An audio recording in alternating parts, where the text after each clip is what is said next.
Assalamualaikum warahmatullahi wabarakatuh. Di sini kami akan menjelaskan beberapa mengenai guru. Sebelumnya saya akan memperkenalkan diri. Perkenalkan, nama saya Farda Hakimah, NIM 2019-111-2016, dan teman saya Nurusya Roti Rohmah 2019-111-2003, dan teman saya Nur Khairin Nisa dengan NIM 2019-111-2006. Di sini saya akan menjelaskan tentang pengertian guru.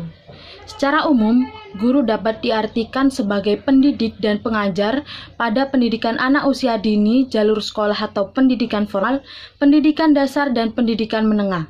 Secara formal, guru adalah seorang pengajar di sekolah negeri maupun swasta yang memiliki kemampuan berdasarkan latar belakang pendidikan formal minimal berstatus sarjana dan telah memiliki ketetapan hukum yang sah sebagai seorang guru.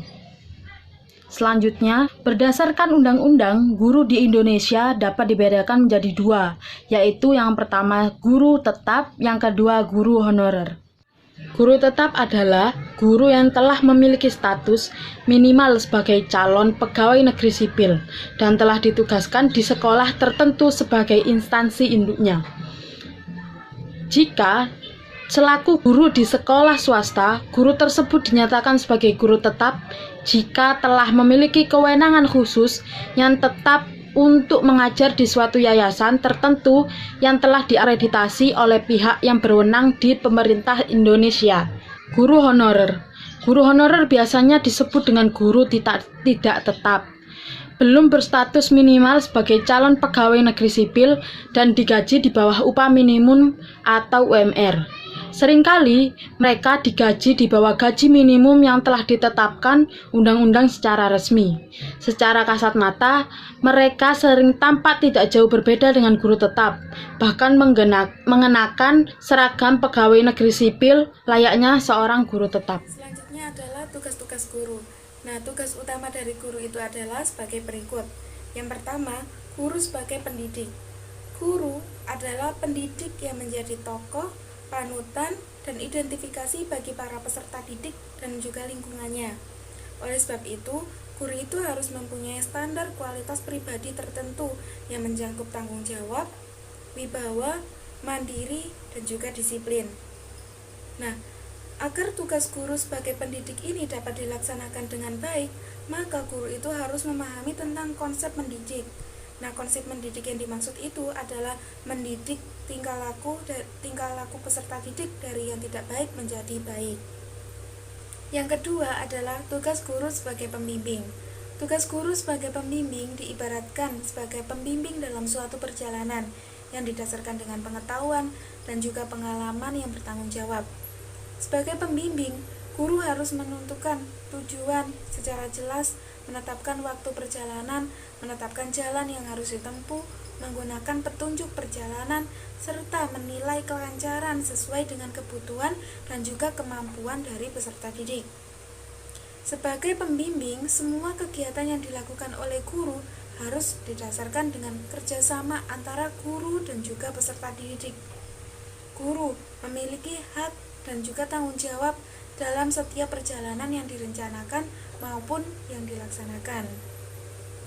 Kemudian yang ketiga, guru sebagai pengajar.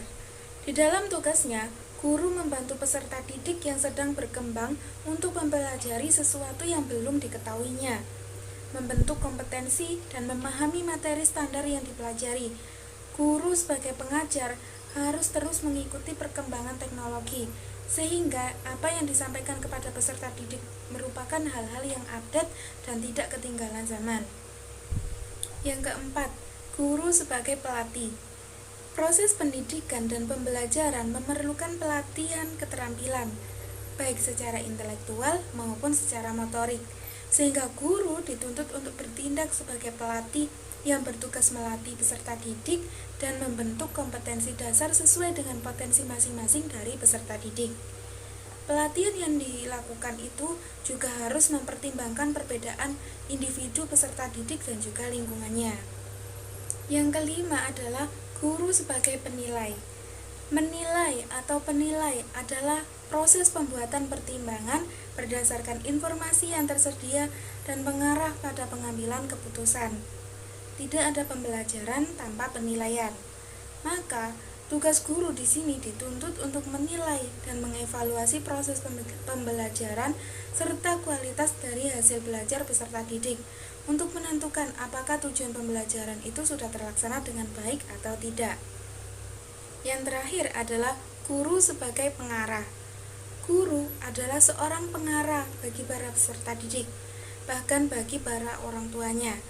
Sebagai pengarah, guru harus mampu mengarahkan peserta didik dalam memecahkan permasalahan-permasalahan yang dihadapi, mengarahkan peserta didik dalam mengambil keputusan dan menentukan jati dirinya.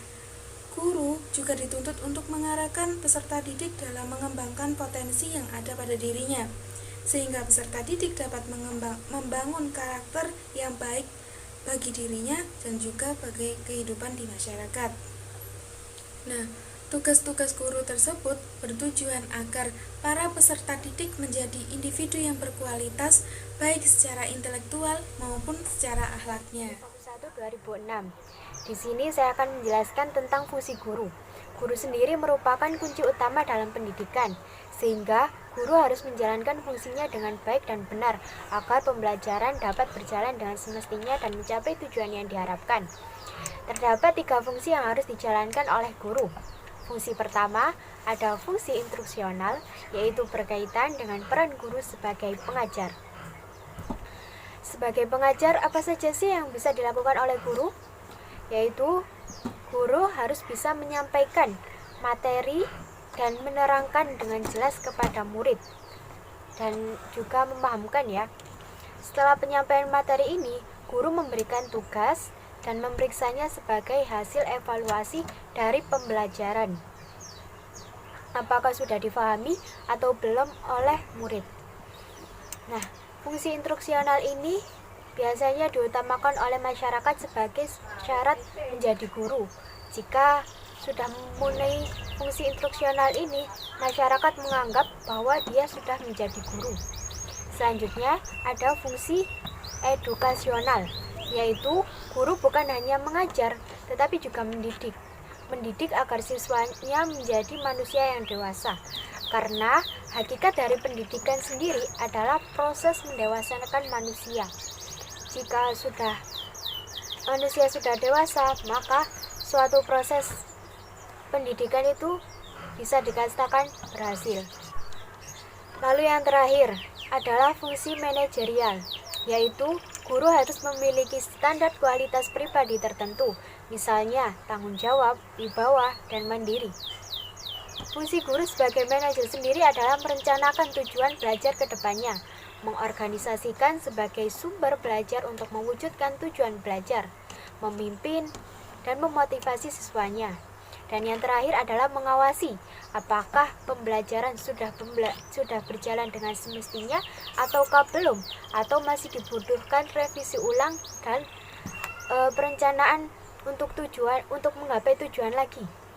Sekian penjelasan dari kelompok kami. Mohon maaf apabila ada kesalahan kata selama penyampaian.